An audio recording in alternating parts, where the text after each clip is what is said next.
در ادامه بحث منحنی‌های پارامتری میخوام حساب دیفرانسیل انتگرال براشون معرفی بکنم. ببینید شما همیشه وقتی یک مفهوم جدید رو معرفی میکنید خب تمایل دارید ببینید که مشتق گرفتن، حد گرفتن، انتگرال گرفتن و یا کلا عملیات حساب دیفرانسیل انتگرال انجام دادن روی در واقع این مفهوم جدید به چه فرم هست.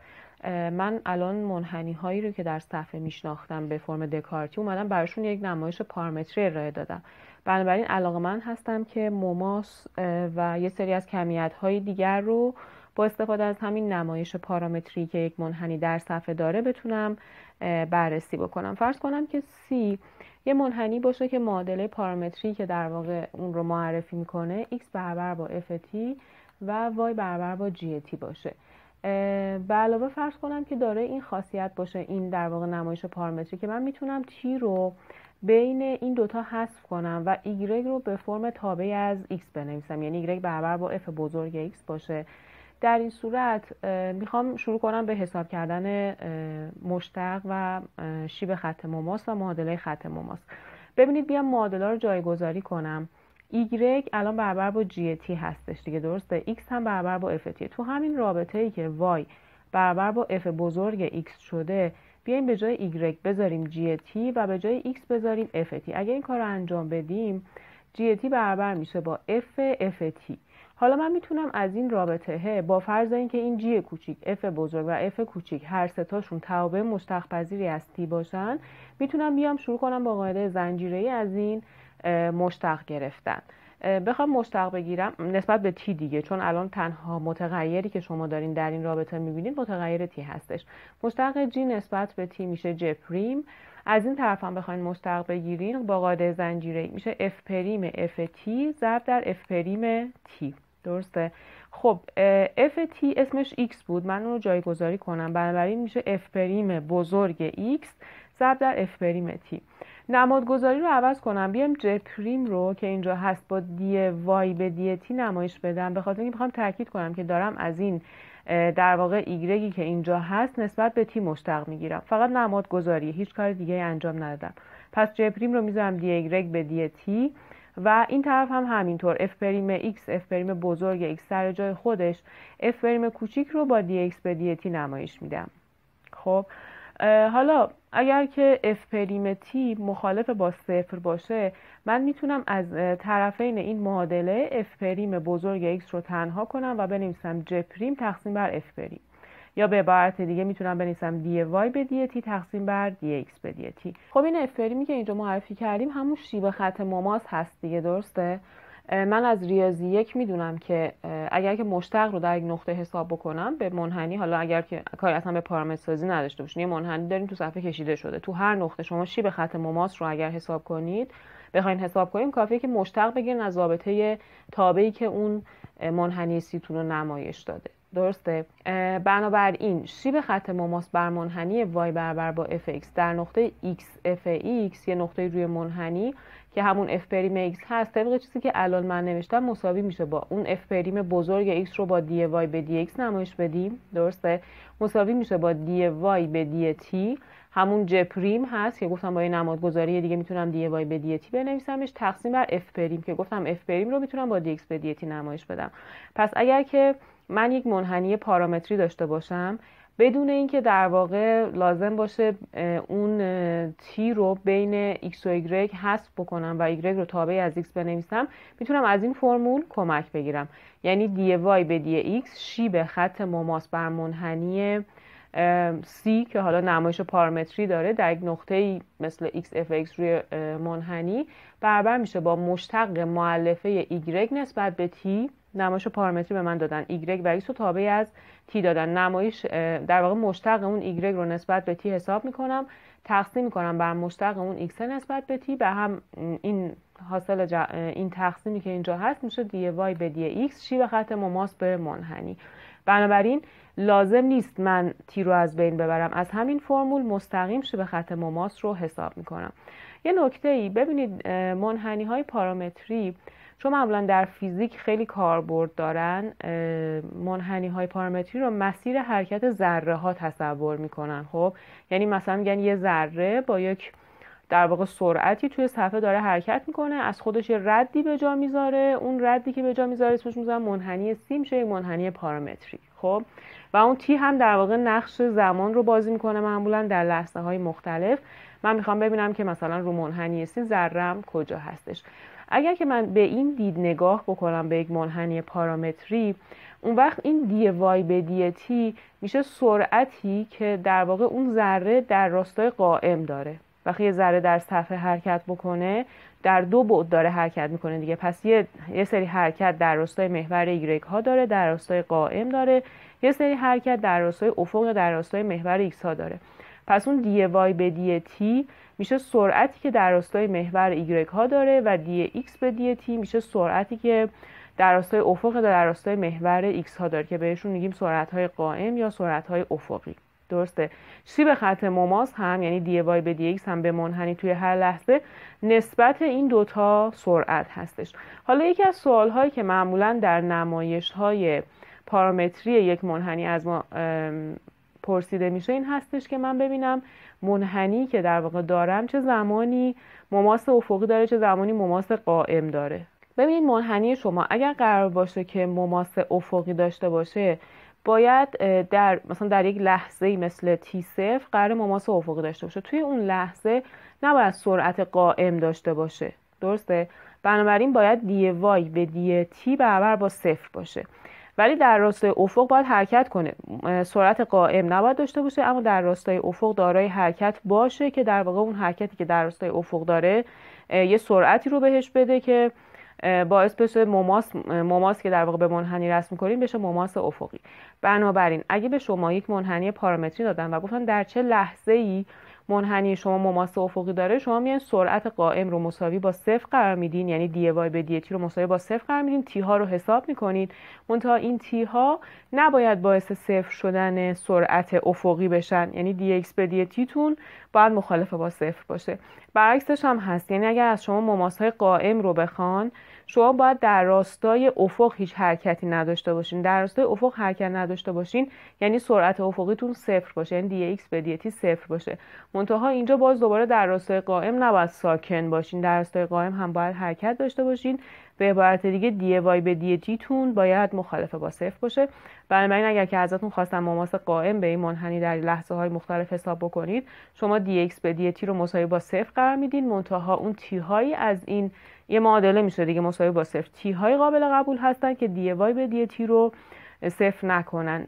اگر که مثلا شما فرض کنید دی ایکس به دی تی رو مساوی با صفر قرار دادین، یه تی صفر به دست آوردین، اون تی صفر اگر که همزمان دی وای به دی تی رو هم صفر کرد، اونجا در مثال ها میبینیم که چجور باید در واقع تشخیص بدیم که اون لحظه مماسی که به منحنی وجود داره مماس قائم هست یا افقی.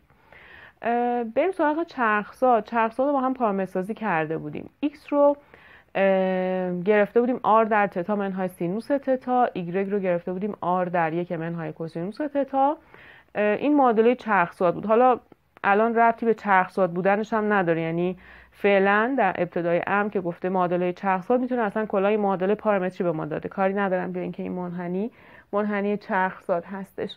منحنی چرخزاد رو به من داده، گفته در لحظه تتا برابر با پی سوم شیب معادله خط مماسش رو به دست بیار. درسته؟ پس من با شیب خط مماس رو در لحظه تتا برابر با پی سوم حساب بکنم، بعد معادله خط مماس رو در اون لحظه بنویسم و بعد ببینم که تو چه نقطه هایی در واقع مماس قائم وجود داره یا مماس افقی. ببینیم چجوری این مسئله رو باید حل کرد. یه نکته خیلی مهم، وقتی ما در مورد پارامتر سازی صحبت میکنیم، وقتی میگم مثلا در لحظه تی برابر با پی سوم یا تتا برابر با پی سوم، این در واقع لحظه‌ای هستش که پارامتر هم برابر با این مقداره. این متفاوت هست با نقطه روی منحنی، یعنی شما باید به جای تتا یه بار بذارین در x بذارین پی سوم، در y هم بذارین پی سوم، یه زوج مرتب x و y به دست بیاد. اون زوج مرتب x و y که با توجه به معادله x و y بر اساس تتا به ازای تتا برابر با پی سوم به دست میاد، چون یه نقطه روی منحنی در واقع چرخزادی که داریم و من قراره در اون نقطه یعنی ایکس و وایی که به ازای تتا برابر با پی سوم به دست میاد معادله خط موماس رو بنویسم دیگه، درسته؟ خب بریم سراغ پیدا کردن شیب خط موماس. دی وای به دی ایکس برابر بود با دی وای به دی تتا تقسیم بر دی ایکس به دی تتا. ایکس و وای هر دو توابع ساده‌ای بر اساس تتا هستن، پس به راحتی میشه مشتقشون رو حساب کرد. دی وای به دی تتا رو که بخواین حساب بکنین، آر و یک عددهای ثابت هستن نسبت به تتا، بنابراین باید از منهای کوسینوس تتا مشتق بگیرین. منهای کوسینوس تتا مشتقش میشه سینوس تتا، پس مشتق وای نسبت به تتا برابر هست با آر در سینوس تتا. می نویسین در صورت. در مخرج هم باید از ایکس نسبت به تتا مشتق بگیرین. از این ایکس بخواین نسبت به تتا مشتق بگیرین، مشتق تتا برابر با 1، مشتق منهای سینوس منهای کوسینوس هست. آر هم که به عنوان یک عدد ثابت که در واقع شعاع اون دایره‌ای بود که روی محور ایکس ها میغلطید و چرخزاد رو میساخت وجود داره، عدد ثابت دیگه در مشتق چون ضریب بوده باقی میمونه. بنابراین دی ایکس به دی تتا میشه آر در 1 منهای کوسینوس تتا. آرها با هم خط بخوره، چیزی که باقی میمونه سینوس تتا تقسیم بر 1 منهای کوسینوس تتا هست. این دی وای به دی ایکس هست. به من گفته بود که در لحظه تتا برابر با پی سوم شیب خط موماس رو به دست بیار. من الان شیب خط موماس رو بر منحنی در لحظه دلخواه تتا به دست آوردم. کافیه این تتا رو تو صورت و مخرجی که اینجا هست بردارم، به جاش بذارم پی سوم. اگه این کار رو انجام بدم، دی وای به دی ایکس برابر میشه با سینوس پی سوم که رادیکال 3/2 هست. اینجا می نویسم کوسینوس پی سوم 1/2، 1 منهای 1/2 میشه 1/2 در مخرج، در نتیجه فقط رادیکال 3 باقی میمونه. پس دی وای به دی ایکس یعنی شیب خط موماس در لحظه تتا برابر با پی سوم میشه رادیکال 3. منتها در لحظه تتا برابر با پی سوم چه نقطه‌ای روی چرخزاد به وجود میاد؟ تو معادله اصلی تتا رو برداریم، به جای تتا بذاریم پی سوم، میشه پی سوم توی ایکسش میشه پی سوم منهای سینوس پی سوم که میشه رادیکال 3/2 ضرب در آر، این میشه ایکس. ایگرگتون میشه 1 منهای 1/2 ضرب در آر یا آر دوم که میشه در واقع مؤلفه قائم اون نقطه‌ای که در لحظه تتا برابر با پی سوم روی چرخزاد به وجود میاد. خب بنابراین من شیب خط موماس رو دارم، نقطه رو هم دارم، میخوام معادله خط موماس رو بنویسم. معادله خط موماس میشه وای منهای ایگرگ صفر در واقع، حالا یا اون نقطه که به ازای تتا برابر با پی سوم دست اومده که آر دومه برابر با شیب خط موماس که رادیکال 3 هست ضرب در ایکس منهای ایکس صفر. ایکس صفرمون اینجا آر ضرب در این پرانتزه هست که اینجا نوشته شده. این چیزی که اینجا به دست اومده معادله دکارتی خط موماس بر منحنی چرخزاد تو لحظه تتا برابر با پی سوم هست. قسمت دوم مسئله این بود که گفته بود بگو چه زمانی موماس افقی هست چه زمانی موماس قائمه. درسته؟ برای موماس افقی قرار شد من سرعت قائم نداشته باشم. سرعت قائم نداشته باشم یعنی چی؟ یعنی دی وای به دی تتا برابر با 0 باشه، ولی در عوض در راستای افق حرکت کنم، یعنی دی ایکس به دی تتا مخالف با 0 باشه. خب من دی وای به دی تتا و دی ایکس به دی تتا رو تو مرحله قبل حساب کردم. ببینید دی وای به دی تتا آر سینوس تتاست، دی ایکس به دی تتا آر در 1 منهای کوسینوس تتا. بنابراین اگر دی وای به دی تتا بخواد 0 بشه، آر در سینوس، یا خب آر که عدد ثابت هیچی، سینوس باید 0 بشه. دی ایکس به دی تتا بخواد مخالف با 0 باشه، یعنی 1 منهای کوسینوس تتا باید مخالف با 0 باشه. پس من تتاهایی رو باید پیدا کنم که سینوس رو 0 کنه و کوسینوس رو 1 نکنه. من میدونم سینوس به ازای ضرایب پی 0. درسته؟ اما این ضرایب اگر که زوج باشن باعث میشن کوسینوس تتا برابر بشه با 1. من اونا رو نمیخوام، بنابراین میام مضارب فرد پی رو در نظر میگیرم برای تتا. نه، تتا برابر با 2n منهای 1 ضرب در پی میشه در واقع نقطه هایی که در این نقطه ها من مطمئن هستم که موماس افقی دارم. اون n هم یه عدد صحیح هستش. حالا نقطه متناظرش هم رو چرخزاد میشه پیدا کرد. به تتا در معادله چرخزاد تتا رو برداریم، به جاش بذاریم 2n منهای 1 ضرب در پی. خب نقطه‌ای که به دست میاد این چیزی هست که اینجا داریم می‌بینیم، ایکسش اینه، اینم ایگرگشه. میشه نقطه‌ای که توی اون نقطه ها، توی تمام این نقطه های این فرمی، چون چرخزاد ادامه داره دیگه، چرخزاد فقط یک هلال نیست دیگه، از منهای بی‌نهایت هلال ها در واقع ادامه دارن تا مثبت بی‌نهایت. تو تمام نقطه های این فرمی، حالا به ازای n های مختلف، شیب در واقع شما مماس افقی دارین. بریم سراغ مماس قائم. برای مماس قائم باید دی ایکس به دی تتا برابر با 0 باشه و دی وای به دی تتا مخالف با 0. دی ایکس به دی تتا کوسینوس تتا یک منهای کوسینوس تتا بود دیگه، درسته؟ اگر این بخواد 0 باشه یعنی کوسینوس تتا باید 1 باشه. کوسینوس تتا بخواد 1 باشه، تتا میشه خب 0، 2p، 4p و تمام در واقع مضارب زوج پی. تمام مضارب زوج پی که دارن در واقع کوسینوس رو برابر با 1 میکنن، همزمان دی وای به دی تتا رو 0 میکنن، چون دی وای به دی تتا سینوس بود. سینوس در مضارب زوج در واقع پی هم 0. پس من وقتی که اومدم مماس قائم رو پیدا کنم و دی ایکس به دی تتا رو مساوی با 0 قرار دادم، تمام نقطه هایی که دی ایکس به دی تتا رو 0 میکنه همزمان داره دی وای به دی تتا رو هم 0 میکنه. در این جور مواقع تکلیف چیه؟ یعنی من نقطه‌ای دارم که همزمان هر دو تا دی ایکس به دی تتا و دی وای به دی تتا رو 0 میکنه. برای اینکه تشخیص بدم که در واقع این نقطه‌ای که دارم، این تتایی که در واقع به وجود اومده که هر دو تا سرعت رو 0 کرده، به من مماس قائم میده یا افقی، باید بیام حد رو با استفاده از قاعده هوپیتال حساب بکنم. یعنی از دی وای به دی ایکس، اون شیب خط مماس، خب دی وای به دی ایکس بود تقسیم دی وای به دی تتا تقسیم بر دی ایکس به دی تتا دیگه، نه؟ از این عبارت توی اون نقطه مشکل داری که هر دو رو 0 میکرده حد بگیرم. به عبارت دیگه انگار حالت 0 به وجود اومده. ببینید الان همزمان در تتا برابر با 2np ضرایب زوج پی هم دی وای به دی تتا 0 شده، هم دی ایکس به دی تتا. من میام از این تقسیم در همون نقطه مشکل دار که 2np هست حد میگیرم. خب حد چپ و راستش رو جدا میکنم. این دی وای به دی ایکس رو هم حساب کرده بودم دیگه، سینوس تتا تقسیم بر 1 منهای کوسینوس تتا هستش، درسته؟ حد چپ و راست رو در واقع جدا میکنم به خاطر اینکه برام مهمه. یعنی حالا بعد از یه بار هوپیتال گرفتن، الان در لحظه اول که تتا به سمت 2n پی بره، خب همین الان گفتیم که صورت و مخرج 0 دیگه، بنابراین 0 دارم هم در حد راست هم در حد چپ. یه بار که هوپیتال بزنم در حالت اول کوسینوس تتا سینوس تتا رو باید حساب بکنم که تتا به سمت مقادیر بیشتر از 2np داره نزدیک میشه. توی اینجا خب اگر که شما اون دایره مثلثاتی رو در واقع تصور بکنین، من وقتی که به 2np از مقادیر بیشتر از 2np نزدیک بشم، سینوس و کوسینوس هر دوتاشون مثبت هستن دیگه، درسته؟ بنابراین سینوس تتا من 0 مثبته، کوسینوس که 1 هیچی، سینوس تتا 0 مثبته، بنابراین مقدار حد میشه مثبت بی‌نهایت. خب در مواردی که به سمت 2np از مقادیر کمتر در واقع نزدیک بشن بعد از هوپیتال گرفتن، که باز دوباره به همین کسر رسیدم، سینوس تتا انگار در ربع 4 قرار میگیره و اونجا منفی هستش، درسته؟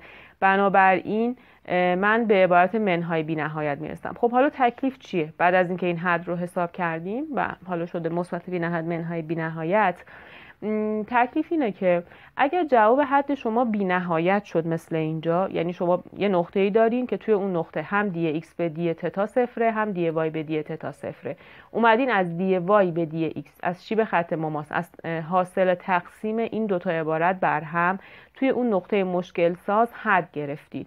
اگر که این حدتون برابر با بی نهایت بشه مثل اینجا، شما مماس قائم دارید. چرا؟ به خاطر اینکه وقتی یه 0 یه کسر 0 جوابش بشه بی نهایت، یعنی در واقع انگار زور 0 شدن مخرج بیشتر بوده، درسته؟ یعنی مخرج چی بوده؟ مخرج دی ایکس به دی تتا بوده. دی ایکس به دی تتا 0 باشه در واقع به این معنا هستش که سرعت افقی وجود نداره و در نتیجه مماس قائمه. ولی اگر جواب این حد مساوی با 0 میشد، یعنی زور 0 شدن صورت اون کسر بیشتر از مخرجه، بنابراین در واقع شما دی وای به دی تتاتون 0، یعنی سرعت قائم ندارید و اون تتایی که در واقع هر دو رو 0 کرده، توی اون حالت که جواب این حد برابر با 0 بشه، توی اون لحظه ها شما مماس افقی دارید. بنابراین من توی ضرایب زوج پی، همونطور که اینجا حساب کردم چون جواب حد بی نهایت شده، مماس قائم دارم. فقط یه نکته وجود داره، شما چرخزاد رو اگر رسم بکنید، چرخزاد در حالا دیدیم توی اون مسئله زمانی که داشتیم معادله پارامتریش رو می نوشتیم، دیدیم که چرخزاد هلال اولش رو اگر که از تتا برابر با 0 شروع کنیم تو تتا برابر با 2 پی تمام میکنه. درسته؟ شما شکلش رو اگر تصور کنید، من در اون لحظه 2 پی در واقع نیم مماس قائم دارم. درسته؟ چون شکلی در پایین محور ایکس ها وجود نداره که بخواد این مماس کامل بشه، من نیم مماس انگار قائم دارم. خیلی خب، بریم یه مثال دیگه ببینیم. یه منحنی داده به من، منحنی با معادله پارامتری x برابر با t2 y برابر با t3 منهای 3t. میخواد از من خواسته که در واقع اینو نشون بدم که در نقطه 3 و 0 روی منحنی، 3 و 0 یه نقطه رو منحنیه. روی تی هم دقت کنید که هیچ محدودیتی نداره، یعنی تی عضو آر هست. وقتی به من نمیگه که تی در واقع توی چه بازه‌ای داره تغییر میکنه، یعنی این منحنی، این معادله پارامتری که منحنی رو داره نشون میده به ازای تمام تی های عضو آر اتفاق افتاده. به من گفته نشون بده که در نقطه 3 و 0 روی منحنی من دارای 2 تا مماسه. معادله اون در واقع خطای مماس رو حساب بکن، بعد دوباره مثل مثال قبلی جاهایی که مماس افقی یا قائم میشه رو به دست بیار و به علاوه گفته که تعیین کن که کجاها تقعر رو به پایینه، کجاها تقعر منحنی رو به بالا هستش. این هم قراره چک بکنم. ببینید یه نقطه روی منحنی داده شده، 3 و 0 یه نقطه روی منحنی، یعنی من باید تی هایی رو پیدا کنم که x برابر با 3 هست و y برابر با 0. درسته؟ پس من میام x رو برابر با 3 میذارم، x بوده t2 برابر با 3 و y رو برابر با 0 میذارم، ببینم چه تی هایی از این رابطه به دست میاد. از معادله اول وقتی t2 برابر با 3 هست، t میشه مثبت و منفی رادیکال 3. از معادله دوم وقتی y برابر با 0 باشه، یعنی t3 منهای 3t 0 باشه، از یه t که فاکتور بگیرید t مساوی با 0 میشه و t2 میشه 3 یا t مثبت و منفی رادیکال 3، یعنی 3 تا مقدار برای t از مساوی قرار دادن y با 0 به دست میاد. منتها این نقطه باید یه منحنی باشه، یعنی x همزمان 3 باشه، y همزمان 0 باشه. بنابراین من نمیتونم 0 رو قبول کنم، چون t برابر با 0 x رو 0 میکنه. درسته؟ و نقطه 3 و 0 رو برای من به وجود نمیاره. بنابراین به ازای 2 تا مقدار استی، یعنی در 2 لحظه هست که این منحنی که به من داده، منحنی پارامتری که به من داده، در 2 لحظه، یکی لحظه تی برابر با مثبت رادیکال 3، یکی تی برابر با منهای رادیکال 3 میرسه به نقطه 3 و 0.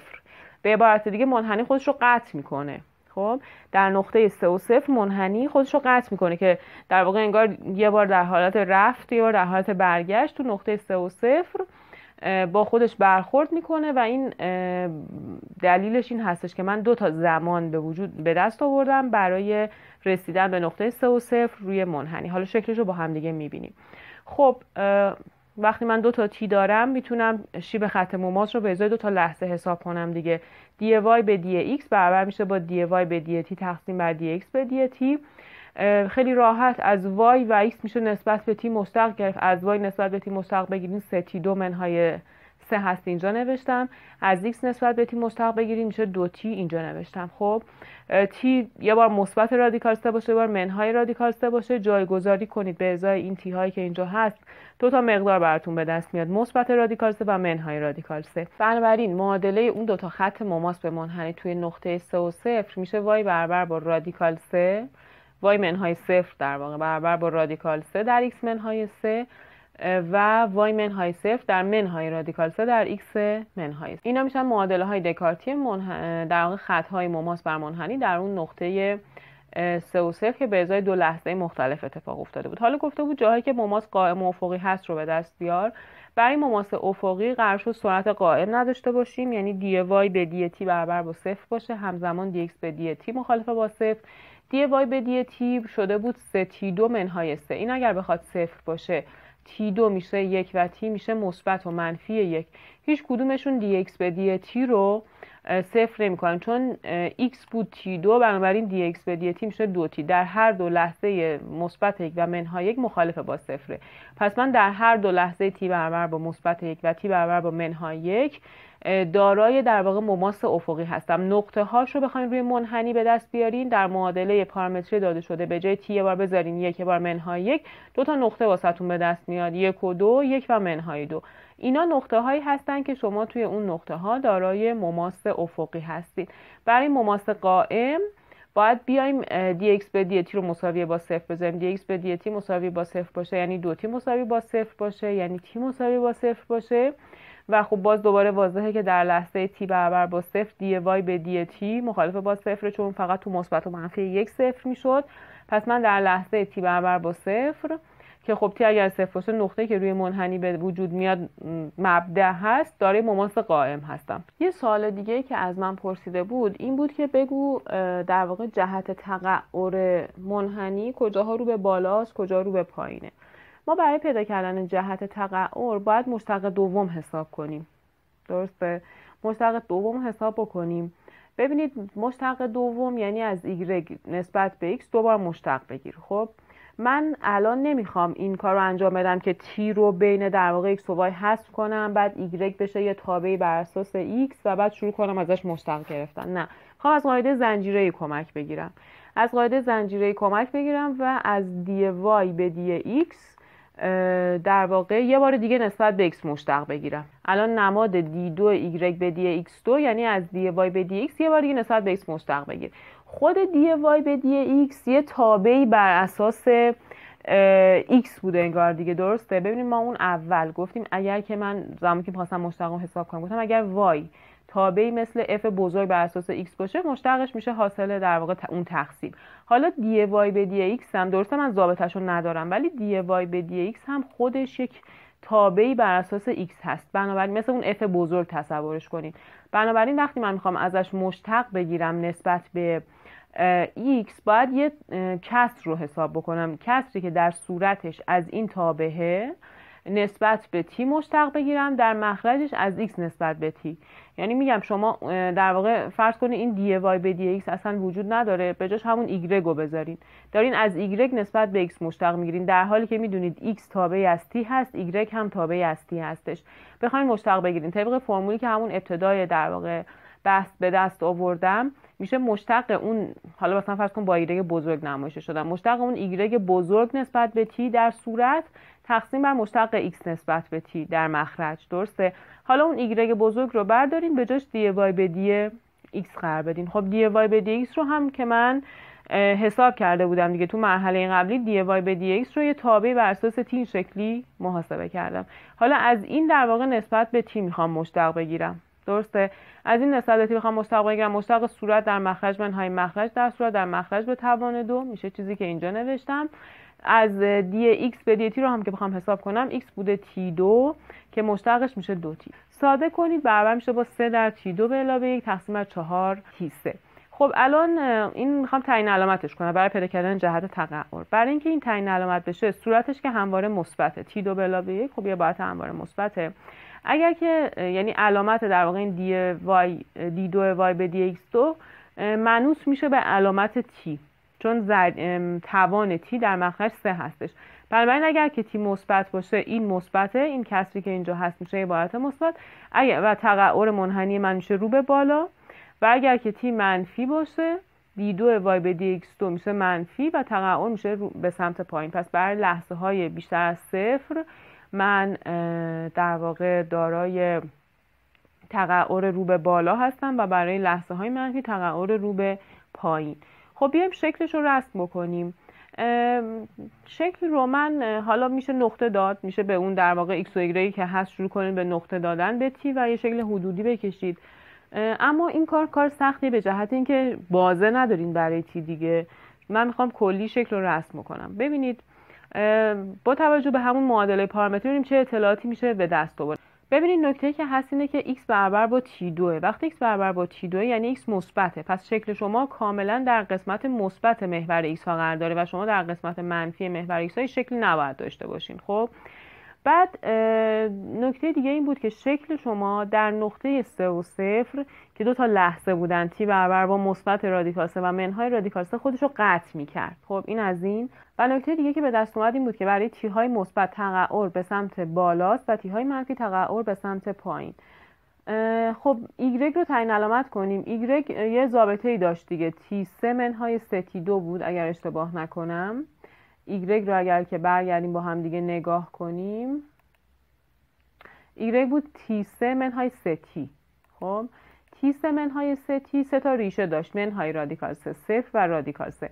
اینو اگر تعیین علامت کنیم میبینید که مثلا به ازای T هایی که بین منهای رادیکال 3 و 0 هستن این مثبت، ایگرگ برای تی هایی که بین 0 لحظه هایی که تی بین 0 و رادیکال 3 هست منحنی شما میشه در واقع ایگرگ‌های منفی، و برای ایکس هایی که برای تی هایی که بیشتر از رادیکال 3 هستن ایگرگ مثبته، برای تی هایی که کمتر از منهای رادیکال 3 هستن ایگرگ شما منفیه. بنابراین شکل شما خب برای تی های منفی، چون تی شما محدودیت نداشت، از منهای بی‌نهایت شروع کرده به حرکت کردن، از منهای بی‌نهایت که حرکت میکنه تا برسه به در واقع منهای رادیکال 3 باید ایگرگ شما منفی باشه.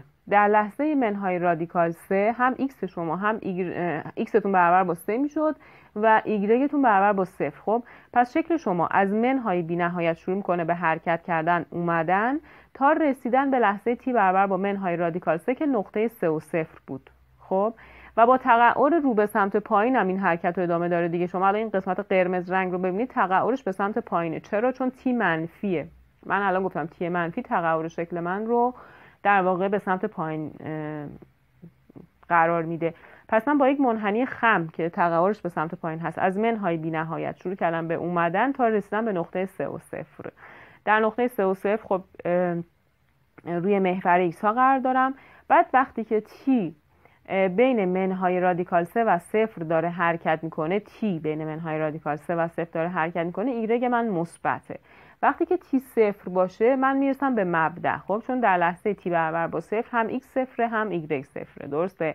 ببینید شکل شما پس زمانی که داره بین منهای رادیکال 3، اینجا لحظه تی برابر با منهای رادیکال 3 بود، تا لحظه تی برابر با 0 حرکت میکنه، ایگرگ مثبته. پس ایگرگ شما باید بیاد در واقع در بالای محور ایکس ها قرار بگیره، یعنی این قسمت، و با تقعر رو به سمت پایین هم این حرکت رو انجام بده و از نقطه 3 و 0 برسه به مبدأ. بنابراین طی یه همچین حرکتی باید از نقطه 3 و 0 برسه به نقطه 0 و 0 با تقعر رو به سمت پایین در قسمت بالای محور ایکس ها باشه، از 3 و 0 برسه به 0 و 0.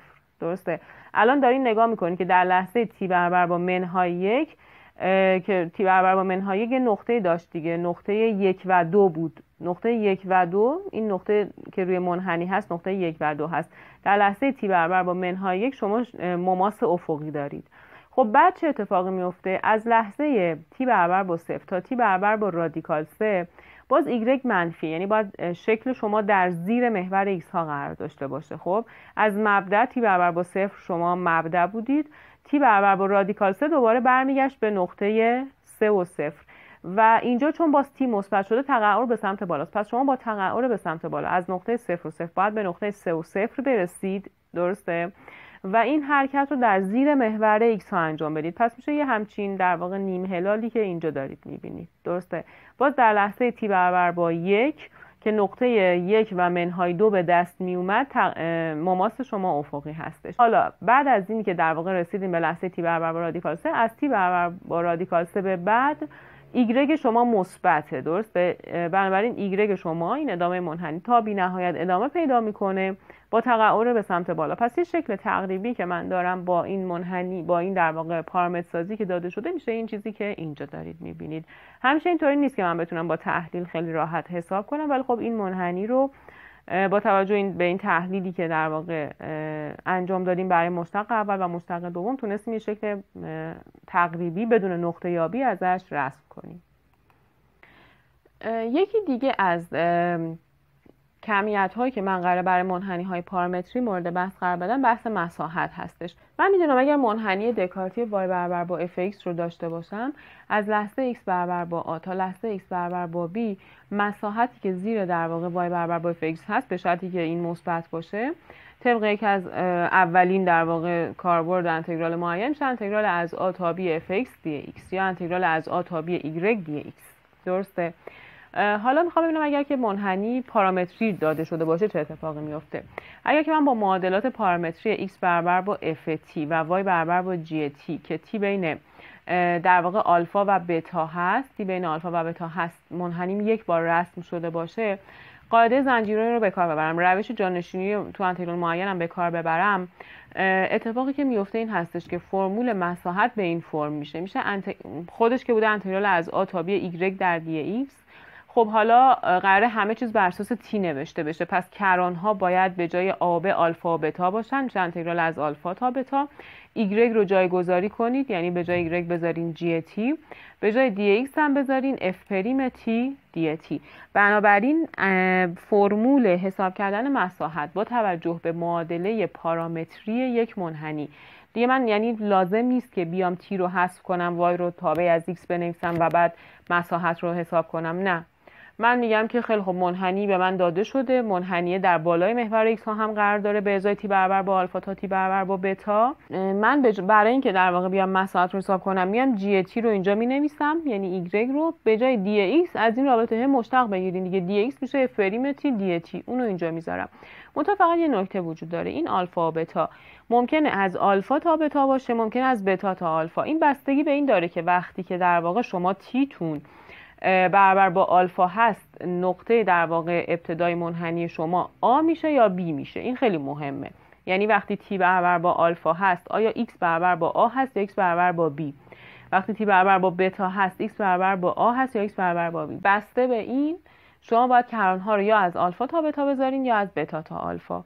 یعنی اگر تی برابر با آلفا دقیقاً به شما x برابر با a رو داد، خب کرانها همین آلفا تا بتا باقی میمونه و یعنی باید برعکس بشن. درسته؟ اولین مثال به من گفته مساحت زیر یکی از هلال‌های چرخزاد رو به دست بیار. چرخزاد بود x در مساوی با r در تتا منهای سینوس تتا y r در یک منهای کوسینوس تتا. میخوام مساحت یکی از هلال‌ها رو به دست بیارم. حواسم هم هست که هلال، یکی از هلال‌ها، حالا اولین هلالی که بعد از مبدا شروع کنه به حرکت، از تتا برابر با 0 تا تتا برابر با 2 پی شکل میگیره. خب پس این یه هلال چرخزاده، از تتا برابر با 0 تا تتا برابر با 2 پی. من میخوام مساحتش رو به دست بیارم. خب شکل من بالای محور ایکس هاست، مثبته. فقط نکته‌ای که وجود داره این هستش که شما میدونید که وقتی تتا برابر با در واقع 2 پی باشه، نقطه‌ای که روی منحنی به وجود میاد ایکسش برابر با 2 پی آر هست، با توجه به همون فرمولی که در واقع برای چرخزاد به دست آوردین. ایگرگش برابر میشه با 0. اینجا الان دارین میتونید ببینید اگر تتا برابر با 2 پی باشه ایکسش برابر میشه با 2 پی آر و کوسینوس 2 پی چون برابر با 1 هست ایگرگتون برابر میشه با 0. پس تتا برابر با 2 پی نقطه 2 پی آر رو روی منحنی چرخزاد به من میده. ولی مشکلی نداره، نکن تتا اگر 0 باشه واقعا من نقطه 0 رو به دست میارم و تتا اگر 2 پی باشه واقعا این نقطه انتها رو به دست میارم. بنابراین مساحت چرخزاد میشه تتا برابر با 0 تا تتا برابر با 2 پی. چرا؟ چون وقتی تتا 0 بوده x دقیقاً برابر با 0 بوده، وقتی تتا برابر با 2 پی بوده x برابر با 2 پی آر بوده. درسته؟ y چی بود؟ y بود r در یک منهای کوسینوس تتا. دی x هم باید از اون رابطه x مشتق بگیرین. از رابطه x اگر مشتق بگیرین میشه r در یک منهای کوسینوس تتا. پس r در یک منهای کوسینوس تتا اولی y هست، دی x میشه این قسمت دوم r در یک منهای کوسینوس تتا دی تتا.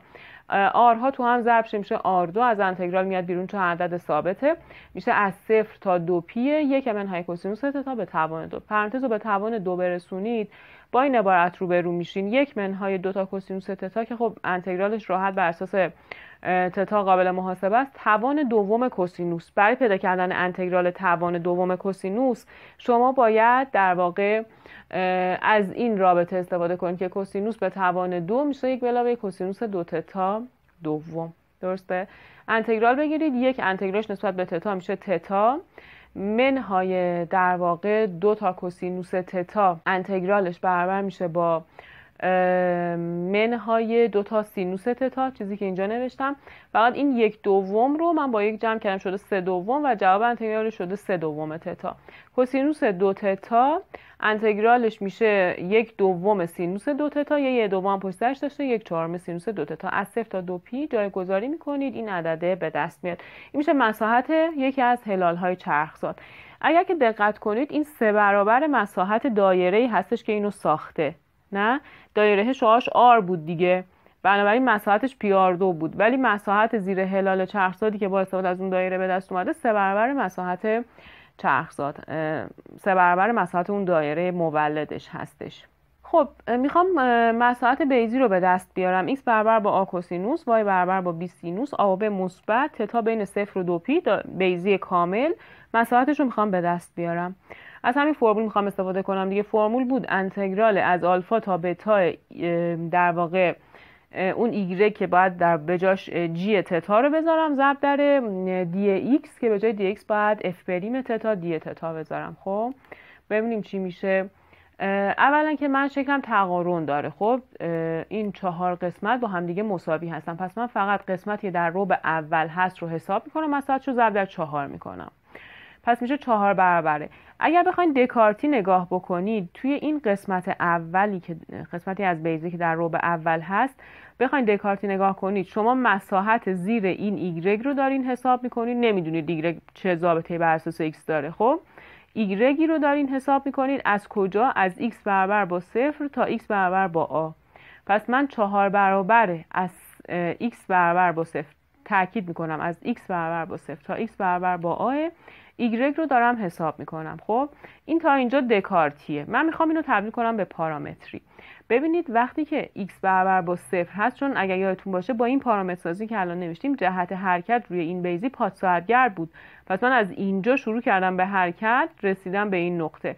پس در لحظه t برابر با 0 یا در لحظه تتا برابر با 0 من در نقطه x برابر با آ هستم. خب پس کران بالا به ازای تتا برابر با 0 به دست اومده و کران پایین یعنی x برابر با 0 که اینجا روی محور ایگرگ ها هست به ازای تتا برابر با پی دوم به دست اومده. این خیلی نکته مهمیه دیگه، اگر اشتباه کنید جواب آخرتون مساحتتون منفی میشه.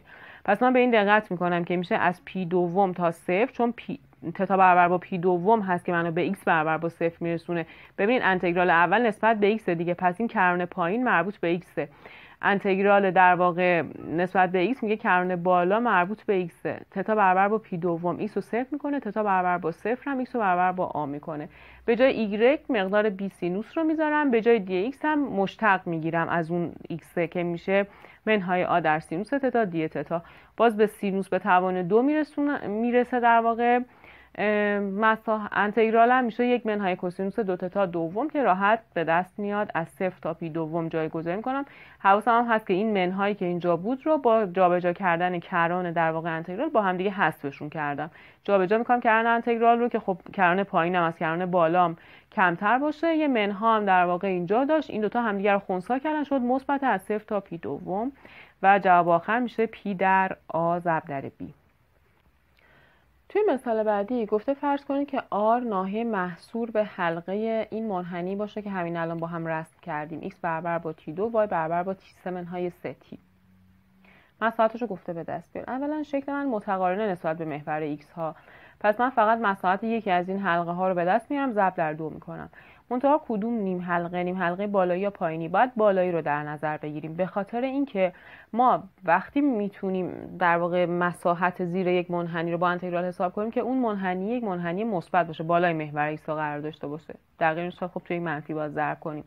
من دارم میبینم که این نیم حلقه که توی ربع اول قرار داره همین الان حساب کردیم که توی این نقطه 3 و 0 در لحظه t برابر با منهای رادیکال 3 بود، در مبدأ در لحظه t برابر با 0. درسته؟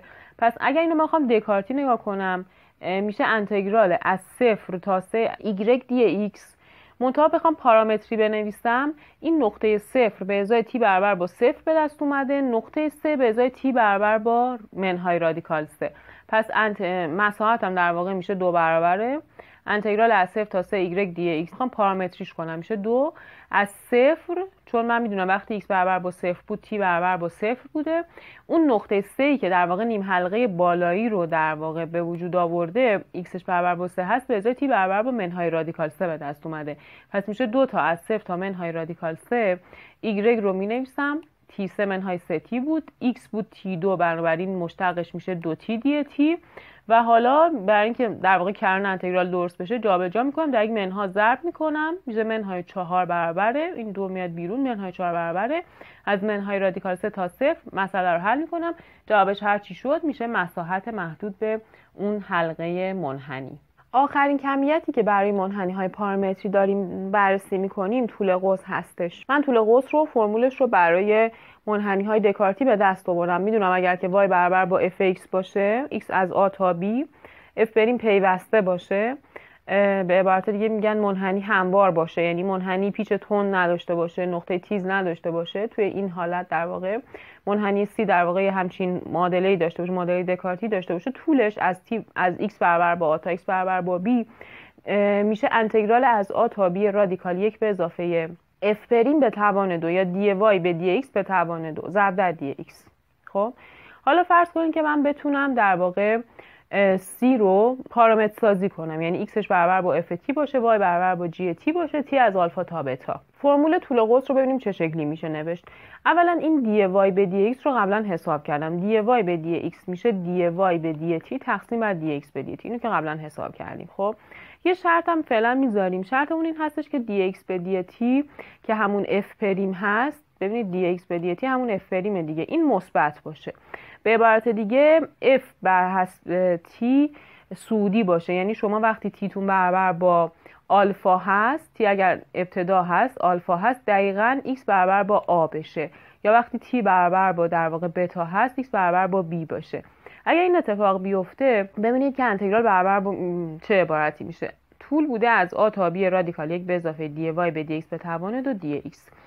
خب چون قرار شد که f پریم مثبت باشه، من اینا رو جابجا نمی‌کنم، یعنی x برابر با a دقیقاً به ازای t برابر با آلفا به دست اومده و x برابر با b به ازای t برابر با بتا به دست اومده. خب پس میشه از آلفا تا بتا رادیکال به جای دی وای به دی x میخوام همه چیز بر اساس t نوشته بشه. خب پس دی وای به دی x رو باید بردارم، به جاش این کسر رو قرار بدم، این به توان 2 برسه.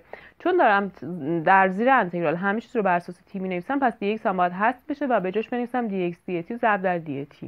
عبارتی که زیر رادیکال هست رو مخرج مشترک بگیرید و اون دی x به دی t به توان 2 و توان 2 رو با رادیکال با خیال راحت میتونید خط بزنید، چون میدونید دی x به دی t مثبت بوده. خب پس میشه انتگرال از آلفا تا بتا دی x به دی t توی صورت رادیکال دی x به دی t به توان 2 دی y به دی t به توان 2. اینجا مخرج مشترک گرفتم، نه چون این الان عبارتی به توان 2 رسیده زیر پرانتز دی y به دی t به توان 2 تقسیم بر دی x به دی t به توان 2 بوده.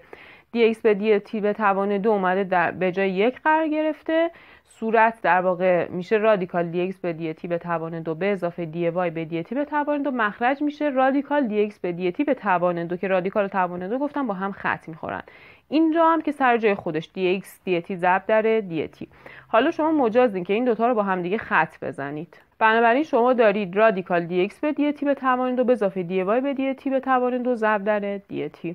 یعنی من این قضیه رو اثبات کردم که اگر یه منحنی c داشته باشم با معادله پارامتری x برابر با ft و y برابر با gt t بین آلفا تا بتا، فقط شرطی که وجود داره این هستش که f پریم و j پریم روی اون بازه آلفا و بتا پیوسته باشن و وقتی که من دارم تی رو از آلفا تا بتا زیاد میکنم فقط یه دور روی دایره بزنم. ما در مثال ها دیده بودیم مثلا حالت های وجود داره که من با توجه به محدوده تغییرات تی ممکنه 2 بار روی یک دایره یا یک منحنی در واقع حرکت بکنم، ولی اینجا شرط اینه که چون میخوام طول حساب کنم دیگه، پس شرط منطقی هست که وقتی تی داره از آلفا تا بتا زیاد میشه من فقط یه بار روی دایره حرکت کنم. اگر این اتفاق بیفته میشه نشون داد حتی اون شرط اف پریم مثبت هم لازم نیست، میشه ثابت کرد که طول برابر هست با از انتگرال از آلفا تا بتا رادیکال دی x به دی تی به توان 2 به اضافه دی وای به دی تی به توان 2 ضرب در دی تی. این انتگرال رو اگر حساب بکنید جواب انتگرالتون در واقع برابر میشه با طول منحنیتون از لحظه تی برابر با آلفا تا لحظه تی برابر با بتا. خب بریم چند تا منحنی طولش رو حساب کنیم. به من دایره رو داده x برابر با آ کوسینوس، y برابر با آ سینوس، t بین 0 و 2p. یه دایره هست به مرکز 0 و 0 و شعاع آ. چرا؟ چون x2 به اضافه y2 میشه آ2. درسته؟ خب من گفته طول این رو حساب بکن. اولا که چون t در کوسینوس و سینوسی که توی x ظاهر شدن ضریبی نداره، در نتیجه وقتی t از 0 تا 2p داره حرکت میکنه من واقعا یک دور روی دایره میزنم. این از این شرط هم دارم دیگه، یعنی سینوس کوسینوس اون f و g هستن، مشتقاشون همه پیوسته هستش. بنابراین مشکلی در نظر برقرار کردن اون شرایط قضیه ندارم. خب خیلی راحت میتونم بیام طول قوس رو حساب کنم. برای پیدا کردن طول قوس این فرمول رو باید حفظ باشین دیگه. dx به dt رو حساب میکنم. از x نسبت به t مشتق بگیرید میشه منهای آ در سینوس t. از y نسبت به t مشتق بگیرین از آ کوسینوس یعنی در واقع از آ سینوس نسبت به t مشتق بگیریم میشه آ کوسینوس. dx به dt به توان 2 dy به dt به توان 2 میشه آ2 کوسینوس 2 علاوه آ2 سینوس 2 که فقط آ2 باقی میمونه، زیر رادیکال هست. آ چون شعاع بوده مثبته، بدون هیچ قدر مطلق میاد بیرون. انتگرال میشه انتگرال از 0 تا 2p دی تی برابر میشه با 2p آ که از قبلا میدونستیم دیگه. من دایره به مرکز 0 و 0 و شعاع آ داشته باشم، حالا مرکزش که مهم نیست، شما دایره رو هر کجا تو صفحه بذارین وقتی شعاعش آ هست محیطش در واقع برابر میشه با 2p ضرب در شعاع، که چیزی که همینجا به دست آوردیم. ولی همین مثال اگر که دایره رو در واقع مثلا دایره واحد رو بیاد این شکلی پارامتر سازی کنه، بگه که طول منحنی x برابر با سینوس 4t y برابر با کوسینوس 4t رو وقتی t بین 0 و 2p هست به دست بیار. اولا دایره است، چون x2 به اضافه y2 برابر میشه با 1. ببینید وقتی کمان سینوس کوسینوس با هم برابرن توان دوشون رو با هم جمع کنیم میشه 1 دیگه. درسته؟ پس در معادله x2 به اضافه y2 داره صفر میکنه، پس میشه یک دایره. منتهای مراتب اول که جهتش ساعتگرده، خب حالا بازم جهت ساعتگرد در پیدا کردن طول منحنی اثری نداره هیچی، ولی چون اینجا مضرب در واقع کمان سینوس و کوسینوس 4 هست، در نتیجه شما وقتی تیتون از 0 تا پی دوم حرکت کنه یه دور کامل رو دایره میزنید. شما الان اگر تی رو بذارین پی دوم، سینوس 4 پی دوم میشه سینوس 2p نه، و کوسینوس 4 پی دوم میشه کوسینوس 2p. یعنی در لحظه تی برابر با پی دوم یه دور کامل روی دایره زده شده. بنابراین من برای اینکه اون طول در واقع دایره رو حساب بکنم، چون الان طول دایره جوابش باید بشه 2p دیگه، باز یه دایره به شعاع 1 جواب باید بشه 2p. برای اینکه طول رو حساب بکنم باید کرانهای انتگرالم رو از 0 تا پی دوم قرار بدم. اگر بذارین از 0 تا 2p انگار در واقع 4 برابر طول رو به دست آوردید، چون تعداد دفعات که دور میزنیم روی دایره رو کم نکردید از اون چیزی که در واقع مسئله بهتون داده. پس میشه از 0 تا پی دوم رادیکال دی x به دی تی به توان 2 به علاوه دی وای به دی تی به توان 2. دی x به دی تی میشه 4 تا کوسینوس 4 تی به توان 2. دی وای به دی تی منهای 4 تا سینوس 4 تی به توان 2. جمع که با هم بکنید از یک 4 به توان 2 یعنی از 16 اگر فاکتور بگیرید زیر رادیکال 1 باقی میمونه، رادیکال 16 میشه 4 اینجا نوشتیم. از 0 تا پی دوم دی تی انتگرال دی تی میشه تی از 0 تا پی دوم جایگذاری کنید، جواب برابر میشه با 2p، یعنی چیزی که واقعا انتظار داشتیم، محیط در واقع یک دایره به مرکز 0 و 0 و شعاع 2. در آخرین مثال مربوط به این مبحث میخوام از این در واقع عبارتی که اینجا داده شده x برابر با کوسینوس تی به علاوه ln تانژانت تی دوم y برابر با سینوس تی وقتی تی بین پی چهارم و 3 پی چهارم هست طولش رو حساب بکنم. کوسینوس و تانژانت و سینوس در بازه پی چهارم و 3 پی چهارم دارن حرکت میکنن، یعنی شکل شما به دوره تناوب خودش نمیرسه. درسته؟ چون ضریبی این حالا تانژانت که 1/2 داره که هیچی، سینوس کوسینوس ضریب مضرب صحیح در واقع ندارن هیچ کدومشون، نه سینوس نه تانژانت نه کوسینوس.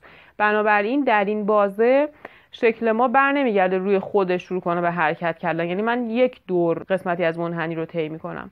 خب کافی فقط فرمول رو به کار ببریم دیگه، یعنی دی x به دی تی رو باید حساب کنیم که میشه منهای سینوس تی از ln تانژانت x دوم یا تی دوم بخواین مشتق بگیرین میشه مشتق تانژانت که میشه سکان 2 و چون کمان تانژانت تی دوم بوده یه دوم هم اینجاست، تقسیم بر خود اون عبارتی که الان روش اثر کرده، یعنی تانژانت تی دوم.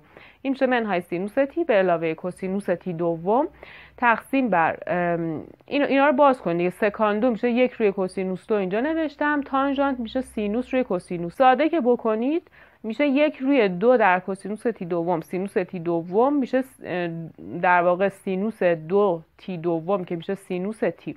پس دی ایکس به دی تی میشه چیزی که اینجا داده شده. دی وای به دی تی چی میشه؟ کوسینوس. حالا دی ایکس به دی تی و دی وای به دی تی رو با هم دیگه توان دوشون جمع کنیم. ببینید در بحث طول قوس معمولا شما باید ساده کنید، چون میخواین ببرین عبارت رو زیر رادیکال و ازش انتگرال بگیرین. اگه ساده نکنین حساب کردن انتگرالتون کار سختی میشه. کوسینوس به توان 2 به علاوه این عبارت به توان 2 ساده که بکنید میرسین به کاسکانت به توان 2 منهای 1. کاسکانت به توان 2 همون 1 روی سینوس 2. 1 روی سینوس 2 میشه کاسکانت به توان 2. کاسکانت به توان 2 میشه منهای 1 میشه کوتانژانت به توان 2 طبق روابط مثلثاتی. پس شما طولی که میخواین حساب کنین از پی چهارم تا 3 پی چهارم رادیکال کوتانژانت به توان 2. خب رادیکال و توان 2 کوتانژانت با هم خط میخورن و قدر مطلق کوتانژانت باقی میمونه. در بازه پی چهارم تا پی دوم که بخشی از ربع اول و ربع دومو داره، کوسینوس منفی و مثبت میشه، ولی سینوس که محور ایرگ ها هست مثبت باقی میمونه. درسته؟ بنابراین شما احتیاج دارین که در واقع این کوتانژانتتون رو تعیین علامت کنین. وقتی از پی چهارم تا پی دوم حرکت میکنین، یعنی تو ربع اول هستین، هر دو تا مثبت هم، پس مثبت از زیر قدر مطلق میاد بیرون. ولی از پی دوم تا 3 پی چهارم که توی ربع دوم هست، به جهت اینکه در واقع اونجا سینوس مثبت و کوسینوس منفی، منهای کوتانژانت در واقع بیرون نوشته میشه. خب انتگرال کوتانژانت میشه ln قدر مطلق سینوس، منتها توی این بازه سینوس مثبته، میشه ln خود سینوس. در بازه بعدی هم با سینوس مثبته، یعنی منهای ln دوباره به جای قدر مطلق سینوس خود سینوس رو مینویسین. اگر جایگذاری کنید جواب انتگرالتون برابر میشه با ln 2 که طول قوس در واقع اون منحنی هستش که اونجا بهتون داده شده بوده.